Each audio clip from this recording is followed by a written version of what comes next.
Good morning and welcome back to PWT Reline News with your host Mosley Along. Today on Weapon Awareness, we're going to talk about brass knuckles, from street weapon to police control tool. Brass knuckles have always lived in a strange place between street culture, self-defense, mythology, and law enforcement history. They're small, concealable, and brutally effective, which is exactly why they've been banned or restricted in most US of A states, including Pennsylvania. Brass knuckles are metal or hardened composite rings connected across your knuckles. Their purpose is simple: to turn a punch into a bone-breaking strike. They don't require training. They don't require strength. They only require intent. Movies and TV often portray brass knuckles as a common street weapon. In reality, most civilians never encounter them. When they do appear, it's usually in street fights, intimidation scenes, gang-related conflicts, and impulsive violence. Their dangers come from the fact that they multiply force.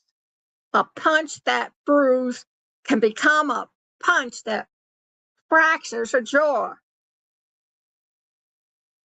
Police use are controlled, rare, and regulated.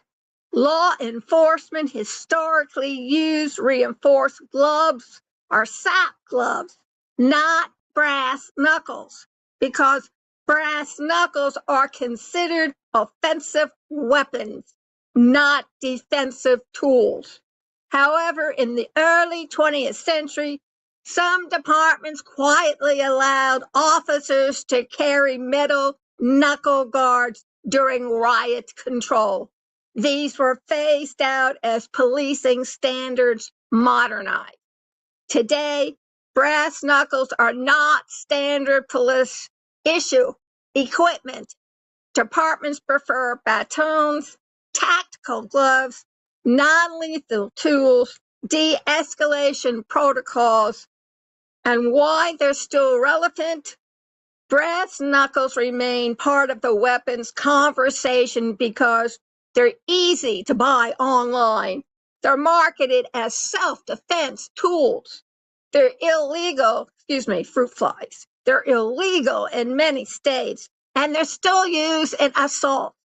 Weapon awareness means understanding that small weapons can cause big injuries, and brass knuckles are a prime example. Brass knuckles are not a relic. They're a reminder that concealed weapons can escalate violence instantly, whether in civilian hands or historically in police context. Their danger is simple. They make anyone stronger, even Clark Kent, than they should be. Thank you for listening. So stay aware, keep up. We'll be talking more about weapon awareness because it exists in the US of A and all over the universe. Not going to get away from it, partners. Just you ain't not. So have a good day. If you live in Pennsylvania, stay in. The air quality is 157. Compliments of the forest fires and a dump in Philadelphia, which on fire. See you later, Gators.